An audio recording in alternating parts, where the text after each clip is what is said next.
In Louisiana, it's our weather. Very unpredictable, very hot, very humid. The plants, though, seem to be liking that part, but we do have storms that come off the Gulf, so we're doing some trellising. We're just trying to prepare for any type of damage to the plant. That's Angie Deal, a hemp farmer in Singer, Louisiana, just north of Lake Charles, close to the Texas border. This is the Lancaster Farming Industrial Hemp Podcast. My name is Eric Harlock. We've got quite a show lined up for you today. First, we'll talk to Angie Deal about hemp in Louisiana. Then we'll check in with Erica Stark from the National Hemp Association to hear about that fiber crop she's growing in partnership with New Holland Ag. And then we'll talk to Lancaster County hemp farmer Steve Groff to hear about his direct seeding trials and how the COVID shutdown is affecting his labor crew. But first, a little bit of hemp news, and we're going to check in with Lancaster farming correspondent Tom Vineski.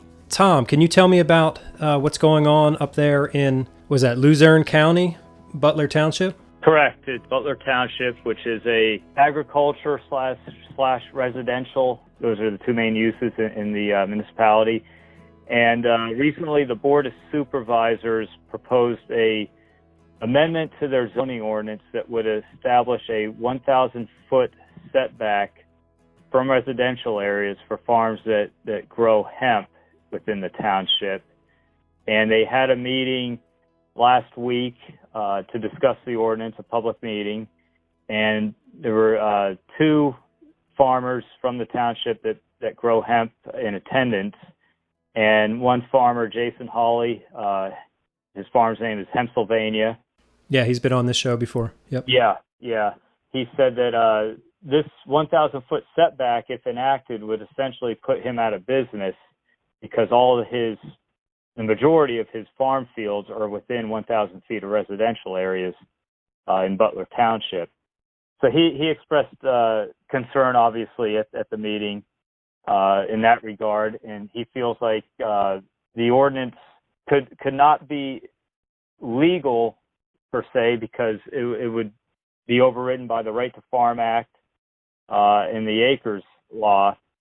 So he felt that it's not a legal ordinance to begin with, and if it did get to the point where it was enacted, above and beyond that, he could no longer operate as a hemp grower in the township. Right. Do you have any sense of why the township is doing this? Well, it seems that the supervisors are concerned about the odor that comes from a hemp growing operation, and they're trying to avoid conflict between residents and hemp growers when it comes to the odor. But it was mentioned at the meeting that this odor can carry quite a ways. It's not going to stop at 1,000 feet. There's not a force field or anything that's going to stop the odor right at 1,000 feet.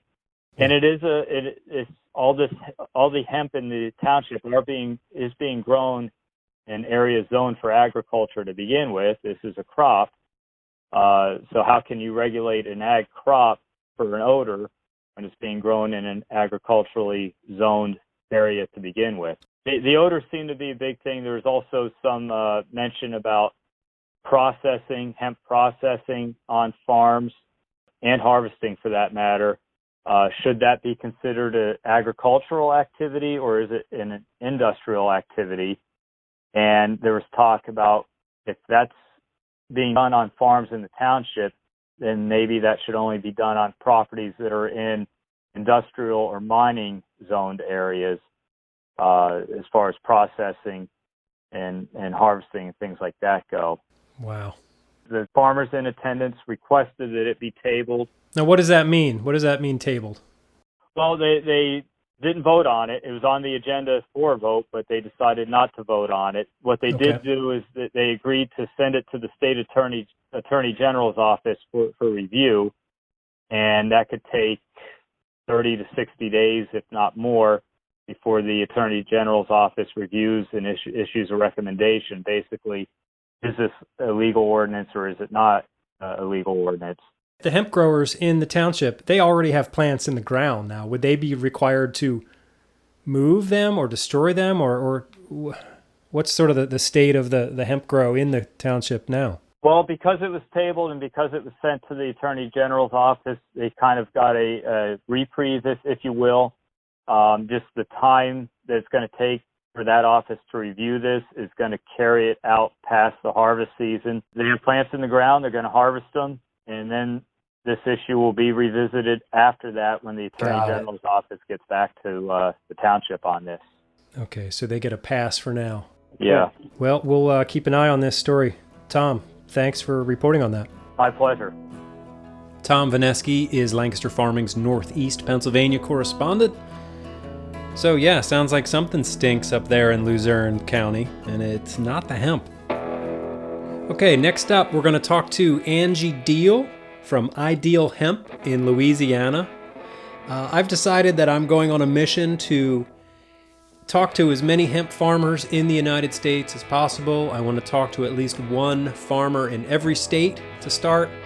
And so to that end, I let my fingers do the walking and I found Angie Deal.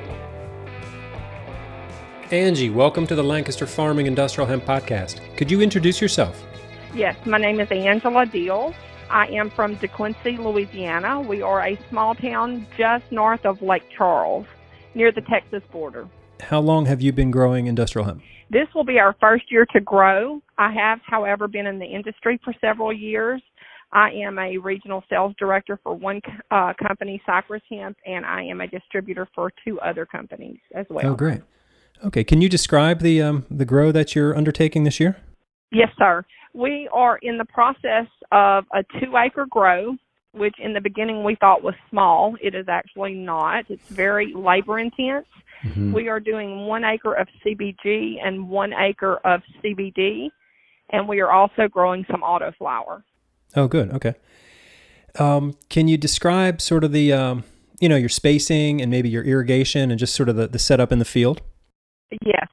So we are doing, because this is our first year, we're doing a little bit of research or test grow. So some of our rows are spaced 3 to 4 feet apart. We have some that are 5, 6, and 7 feet apart. Okay. We wanted to be able to go back at the end of this year and see which rows did better, which maintenance. And most of the plants are some 16 inches apart, some 2 foot, and some 3 foot in row spacing. Okay. And you're going to do all hand harvesting? Yes, absolutely. Yeah. Everything's by hand. Okay. We planted actually a total of 4,900 plants. Wow. Okay. And then, so what's your plan for drying and then processing? We have 2 options to us this year, and a lot of it, of course, will depend on whether we have, a good source of flower in our plants, and we won't know that, until the end of harvest. Yeah. But we have a 50 by 100 barn that we plan to do hang to dry with fan and ventilation. And then we have another building that will be climate controlled. Oh, good. Okay. Can you tell me a bit about, working with your state's Department of Agriculture and sort of how the program works there in Louisiana? Sure. So Louisiana requires a license. Louisiana Department of Agriculture is over that. This year they're also first year, and they're not as familiar with this particular plant, but they have done quite a bit of training and preparation. So it was actually very simple to get a license. It does require, background checks through both our Louisiana State Police and the FBI. And then you have to have seed acquisition reports and planting reports. But overall, very easy. They've already did at least one inspection of our grow, and we've not had any issues at all. Oh, good. Okay. And how about, sort of amongst the population of Louisiana, is it an accepted crop, or do you still get people looking at you funny, or how is it? Well, actually, in the more southern parts of Louisiana, I would say Alexandria and below, absolutely no issues at all. The more northern part of our state is not as accepting from what I have seen. Quite, recently we had a city north of us called Leesville that had a farm that was wanting to get a license inside their city limits for a 40-acre tract. And they came with their city council to our farm to look at it because they're very opposed to letting them have it. So I can see a little pushback in more of our northern area. Okay. What sorts of challenges have you run into this year, either, agriculturally or otherwise? Weather.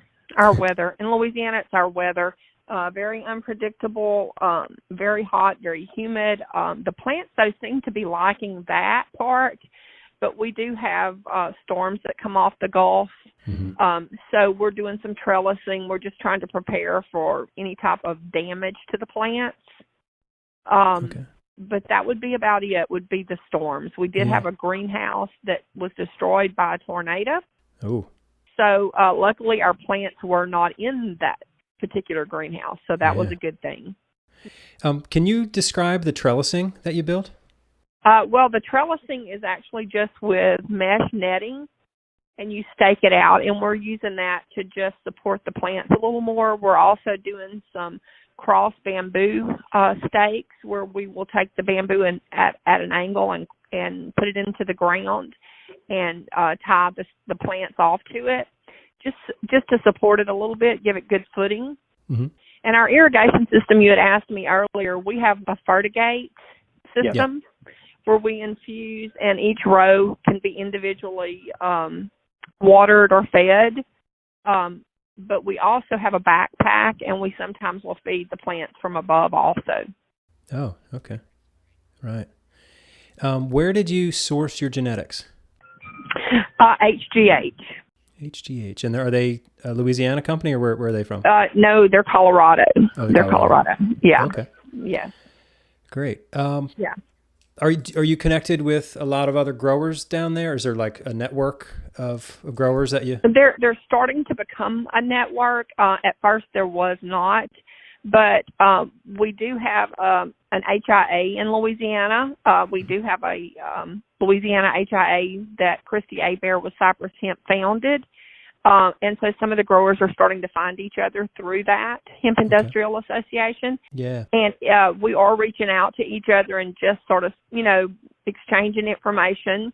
Louisiana, just like every other state in the United States, I'm assuming, has a very different terrain from our southern region to our northern region. Yeah. It goes from marsh to very sandy to clay. So the soil is not as consistent as you would think. So growers, even though we're communicating, have completely different soils. Oh, right. Yeah. Are you concerned about the testing requirements? I imagine that Louisiana is on the interim final rule, because you said this is the first year that you're growing in the state. Any concerns about the THC testing requirements or the 15-day rule? The 15-day rule is a little bit of an issue, and we are working with the Speaker of the House in Louisiana, Clay Scheck-Snyder, who is also the author of both bills for CBD. And we're trying to get a little bit more flexibility on that, we're hoping. But the Ag Department right now doesn't seem to be, going against what farmers need. They're willing to work with you. Yeah. So we're not really at that point yet where we'll know if that's going to be a huge issue. But we would like to not see the 15-day rule so that we had more time to harvest. Right. How about fiber crops? Do you know of any growers down there doing fiber instead of for cannabinoids? There are a few that have talked about doing fiber. I do not know them particularly.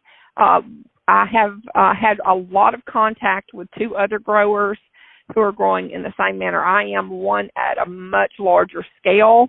So I'll be interested to see how they pull that off. They're doing a 25-acre grow manually. Whoa. Yes. Okay. Yeah. Yes. Yes. He said he's quite bewildered. But of course they go into this not really knowing how labor intense it is. Yeah. And I think you can tell people it's labor intense, but until you actually experience it, just the pruning alone and, watching for male seeds and all of the other parts that go into it, it is really quite a job.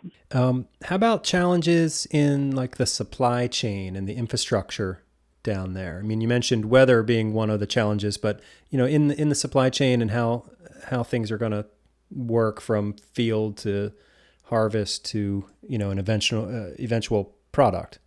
Okay, so yes, that is something this is when I tell you we're on Mars with this in Louisiana, we are really on Mars.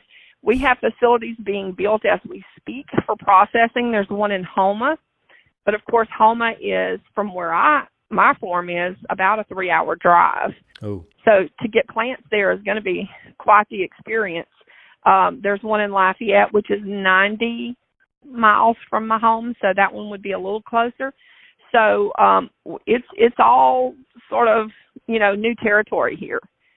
We're not really sure how the logistics are going to be. It's not going to be fun because the first year I have a feeling this is going to be a very challenging finish to the grow, but we're just going to have to find ways to meet that need and just move forward. It's to me it's pretty indicative of the hemp industry of a whole. Even the sale of CBD, it's no different than that. We have challenges that we have to overcome pretty much every day with law. Yeah, it's interesting for everybody. Yes. If you're not prepared to grab a surfboard and ride the waves, you shouldn't be in this industry because it's ever changing. There's problems. You have to correct. It's just part of the industry. That's Angie Deal from Ideal Hemp in Louisiana. All right, next up, let's check in with Erica Stark. She's the director of the National Hemp Association. Erica Stark, welcome back to the Lancaster Farming Industrial Hemp Podcast. How are you doing? I'm doing great. Thanks for having me. It's always a pleasure. Yeah. So last time we talked, I guess it was in, April or May, you were very excited about growing fiber on property next to the New Holland factory in Lancaster County. How is that going? It's going pretty well. We got a kind of a late start this year. We got it in the ground on June 12th. And unfortunately, we went almost a full week after that without any rain. Ooh. Just went over the weekend to check on it, and I'm actually very pleased. There's some sparse places, but for the most part, it's very healthy and growing vigorously. A lot of it was as tall as me. I'm, a little over 5 foot. So it's doing great. We did 4 different varietals, 2 that are considered dual, 1 that's considered a fiber crop, and 1 that's considered a grain crop. Good. The goal of this is in order for them to be able to do some test runs with different equipment and have their engineers be able to have some firsthand experience with the crop and some of the challenges that can come with harvesting. Okay. So do they have any hemp equipment available now? Yes, they have equipment that they've made kits for to sort of take existing equipment and make it more hemp friendly. In other words, it protects some of the rotating parts from having fiber wrap around. Yeah, right. So I would encourage anybody who is in need of equipment to contact New Holland and talk to them about the hemp options that they have. For members of the National Hemp Association who have been members for 60 days or longer, New Holland Ag is offering some pretty significant discounts on specific pieces of equipment appropriate for hemp. Oh, wow, that's great. Okay. And people can just go to newholland.com. Yes. Okay, cool. I'll have a link to that on the show page for the episode. So what else is going on in the world of hemp from your perspective? What are some of the things you're concerned about or excited about? I'm concerned, as I was last year, about there being an oversaturation of the CBD market. I still am getting an uncomfortable amount of farmers contacting me who are still looking to offload their crop from last year. So I'm a little bit concerned about that. But I'm also hopeful because we're seeing a lot of rise in interest in fiber and grain hemp. And I really think that ultimately it's the direction that the industry needs to go and look look forward to seeing those markets open up. I'm hopeful that we get a lot of good markets opening up for the cannabinoid industry as well. But we're just going to have to kind of wait and see how that goes. Right. I was looking at the list of grower permits for Pennsylvania, and yeah, there's a whole lot of people who've signed up to grow for CBD extract this year. A lot of new farmers, as well as some from last year. And that's always kind of concerning as well, with new people coming in, to making sure that they understand the compliance issues. And obviously for this year, we have some unique challenges with COVID and how it has impacted the Department of Ag in implementing certain portions of the program, like getting sample takers certified to be able to take compliance samples, and some issues surrounding that. But I'm hopeful that the new farmers are successful, and I'm hoping that the farmers who did participate last year were educated themselves thoroughly on the changes between the program from last year versus this year, because there are some significant differences. Right. The one that seems to be sort of getting in everybody's grill is that 15-day testing window for harvest, and sort of the rigidity of the 0.3% THC threshold. Well, while I share that frustration, the disappointment in that really can't be leveled at the Pennsylvania Department of Ag. It really was their federal mandates. Yeah, I think that they've done their best to relax things based on the simple things like the USDA delayed implementation of the requirement of using DEA certified labs. So certainly that's a good thing, but there is work to be done on the IFR. And I do think there are some areas that Pennsylvania could look at relaxing a little bit while still remaining compliant with federal law. The 15-day window, I also think some people mistakenly assume that it's 15 days from the time that they get their sample taken, but they at the same time they have to wait until they get the result before they can harvest. And that is something that the Hemp Steering Committee is going to seek clarification on. But my understanding is that's not true. That you have 15 days from the time that you have your samples taken, but you could harvest the next day if you wanted to, as long as the hemp does not leave the farm until you get your clearance. Oh, okay.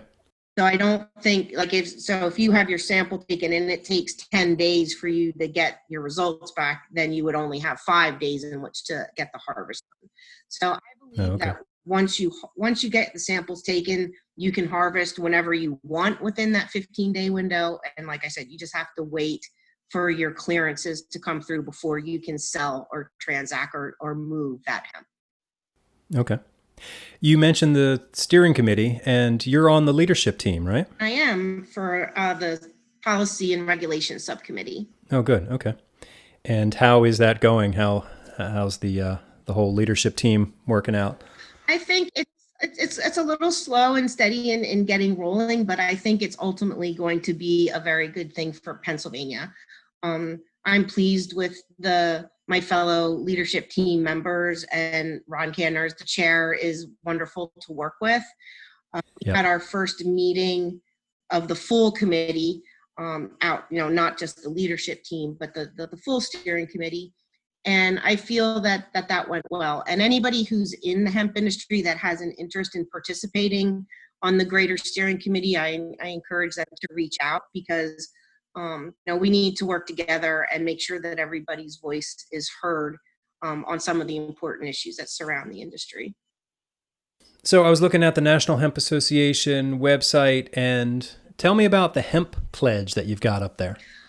Well, in our efforts to promote this industry on a grander, true commercial scale, we're asking specifically businesses to take the Hemp Pledge, which basically is a commitment that they will look to incorporating hemp into their current processes or future processes to start transitioning at least some of their raw materials into hemp.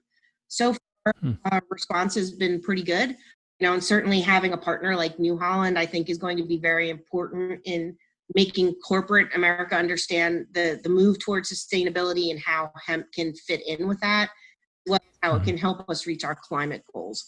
So we're very excited, and the purpose of the pledge is severalfold, actually. It's not only to demonstrate how many businesses do want to start using hemp, but also to educate consumers about the importance of hemp. So we have an individual pledge and we have a corporate pledge.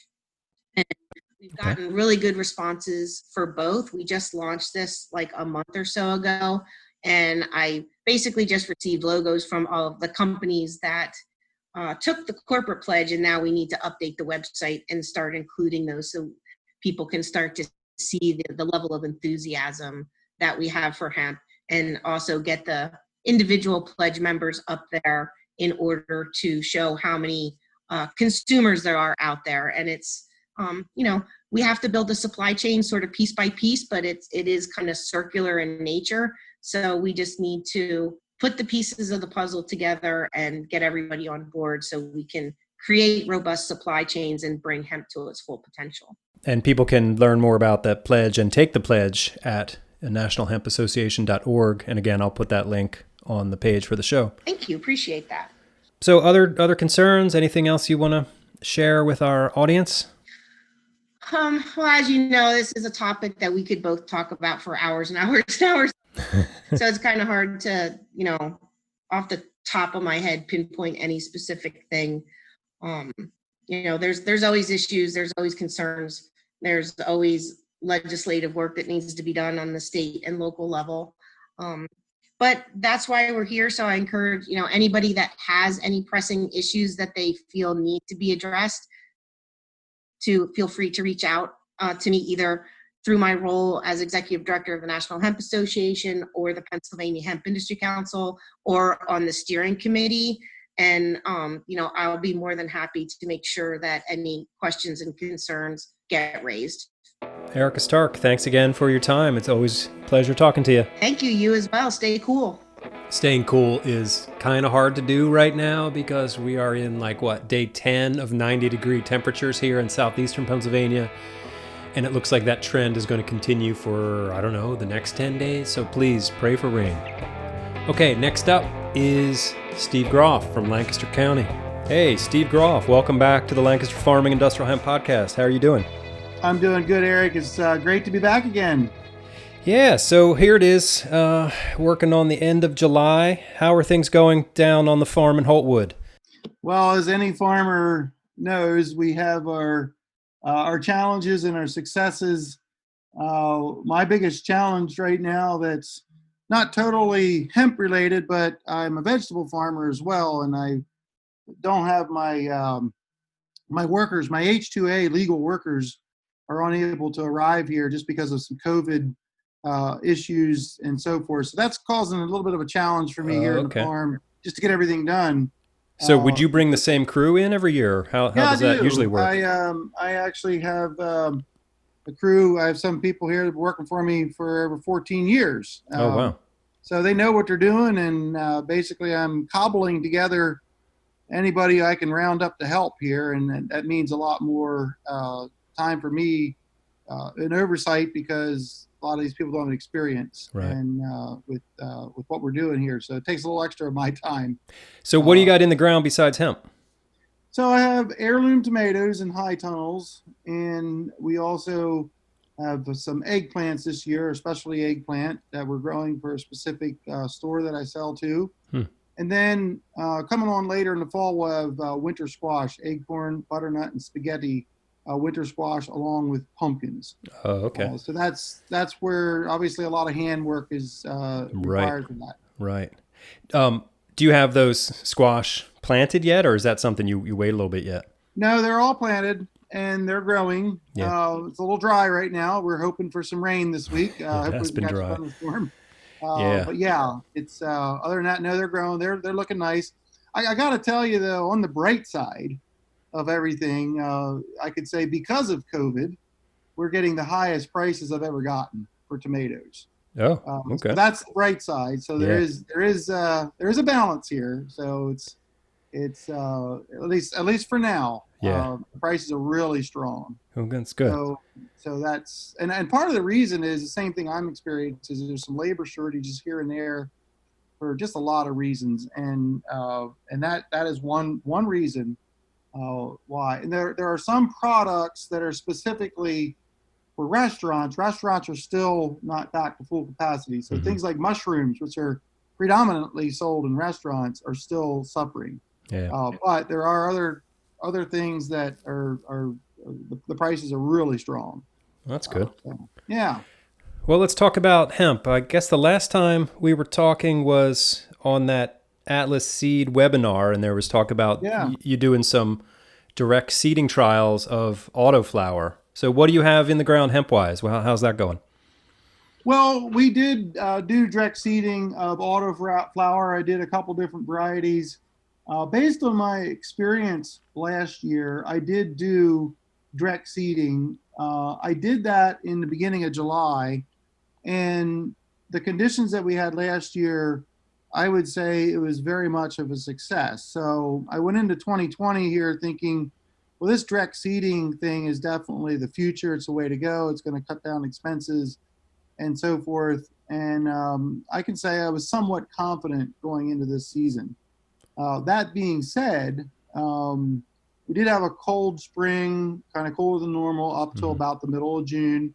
Soil temperatures weren't that warm to begin with. And we know that hemp has pretty much genetically been I'll say it this way, has not been selected for early season emergence and strong emergence, because most of the varieties have been grown in greenhouses and potting soil and so forth. So all that to say is our emergence was subpar this year.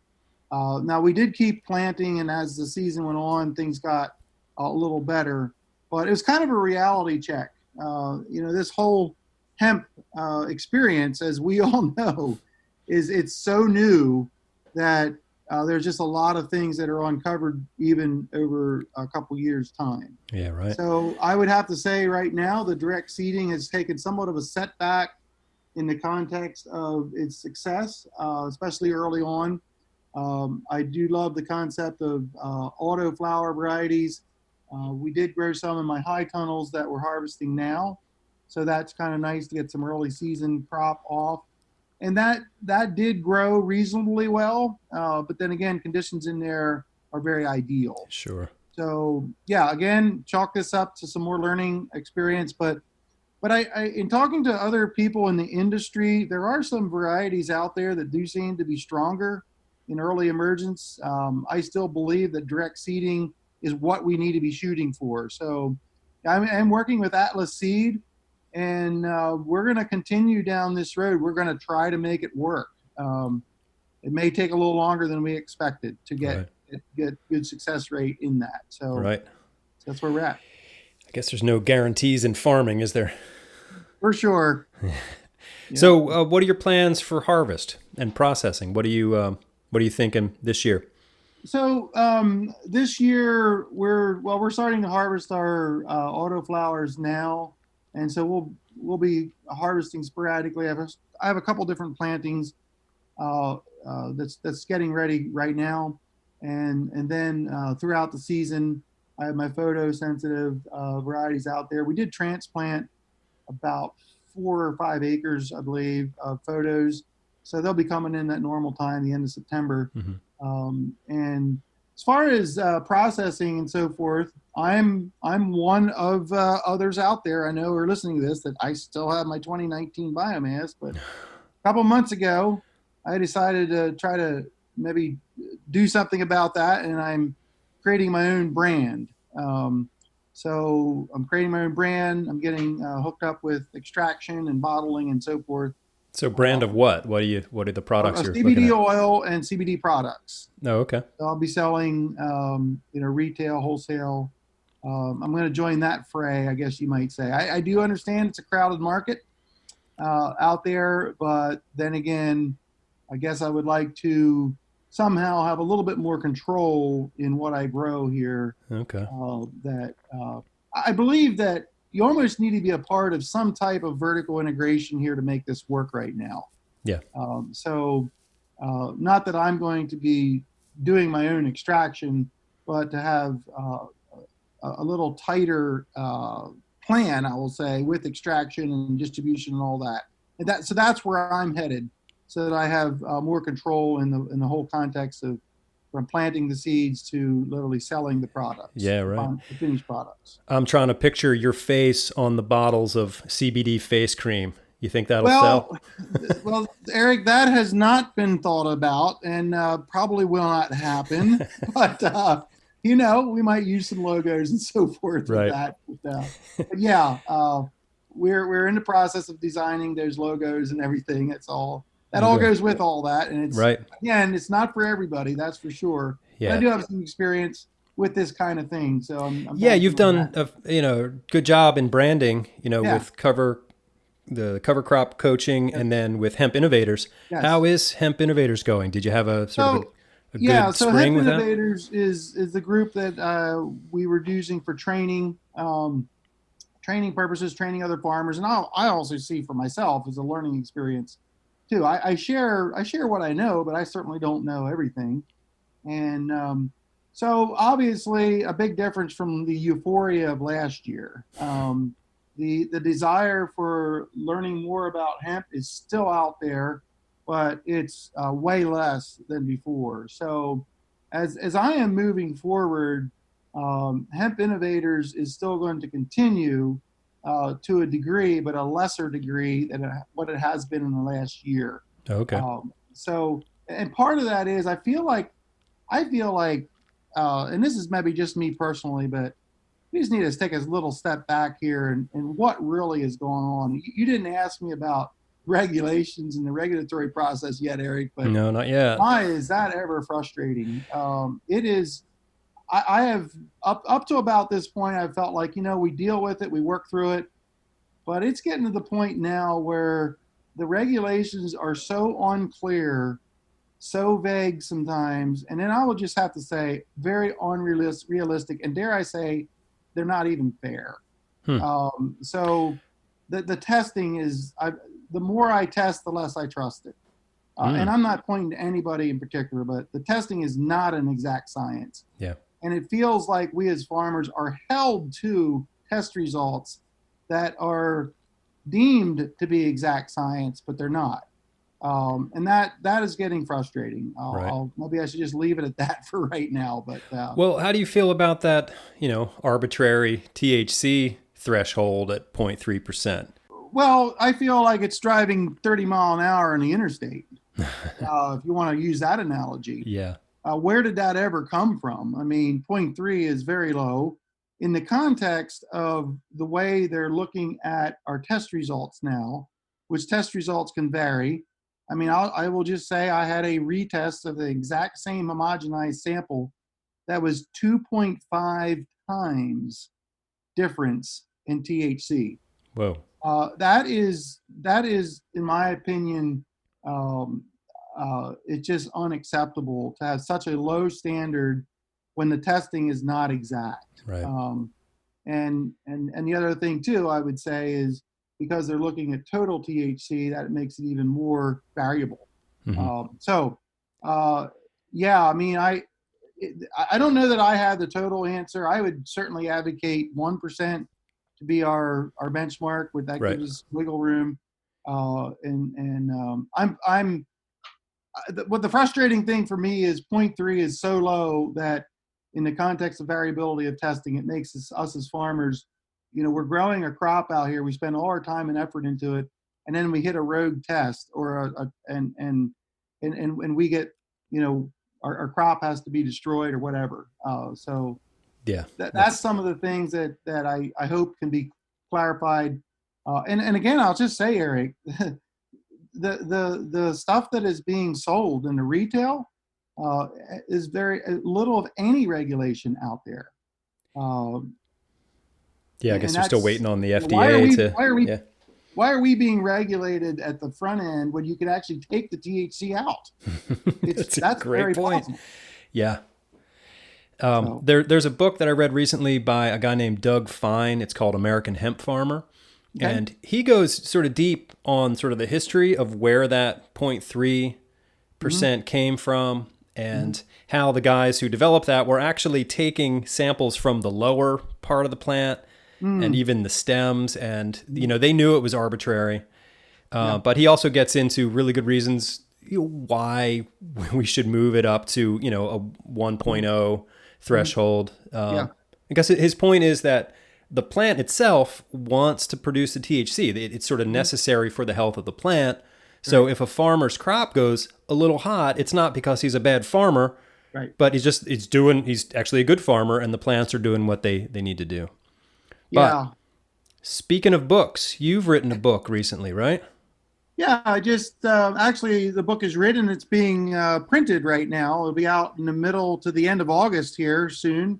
Okay, what's the name of the book? It's called The Future-Proof Farm: Changing Mindsets in a Changing World. Okay. And even though the topic is not totally directed to hemp, I do have several hemp stories in there and some of my thoughts on it. And but it's really about where I see the future of agriculture going, the future of farming, and how I see the market, meaning the people who buy our products, are now more than ever, in one sense you could say dictating, but in another sense you could say they're asking for, I'm just going to say it this way, sustainably grown food or products. Right. So people want to know that their hemp was grown in an environmentally friendly way. And there's more than one method out there that probably qualify. I mean, I put myself in the regenerative agriculture category. Sure. That's kind of like the one that I would fit most into currently.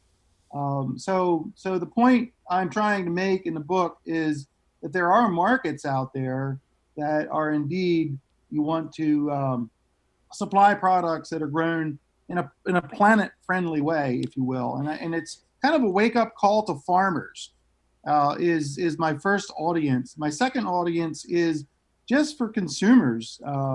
Even if you're not a farmer, you'll be interested in this book because it will show you what farmers are trying to do to meet the desires of consumers and the way food is grown. And I have a large component of this is nutrition.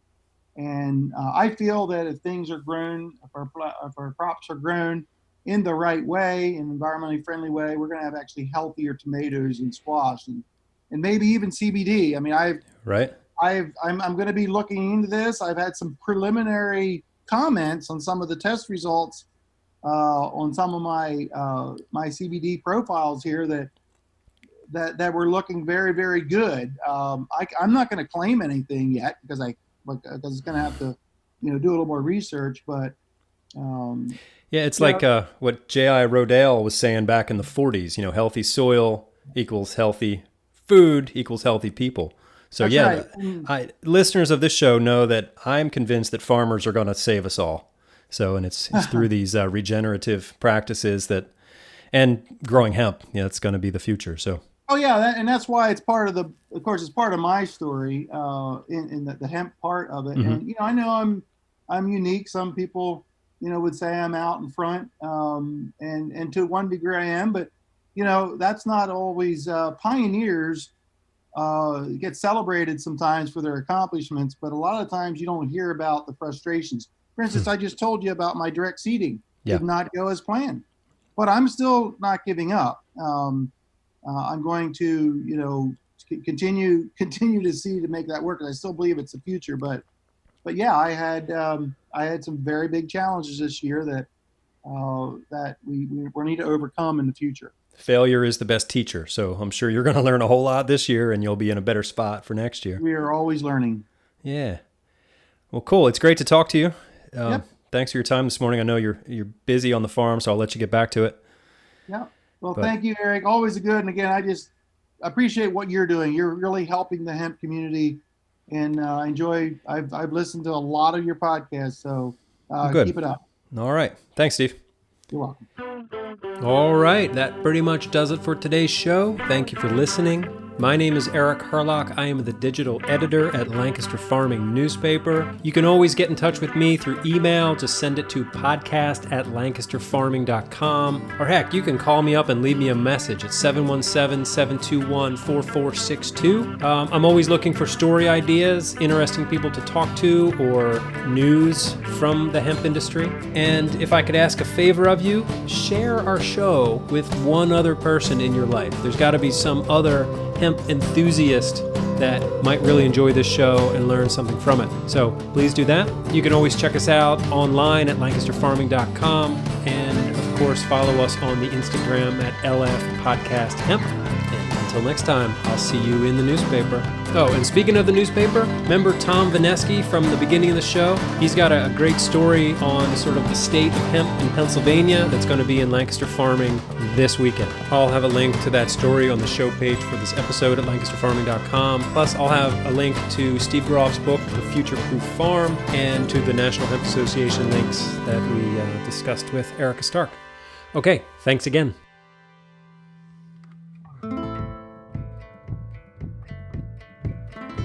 Episode 94 of the Lancaster Farming Industrial Hemp Podcast is copyright 2020 by Lancaster Farming, part of the Steinman Communications family. Today's show was written and recorded, edited, and produced by Eric Herlock. The wonderful music you hear throughout the show is courtesy of Tinbird Shadow. Industrial hemp.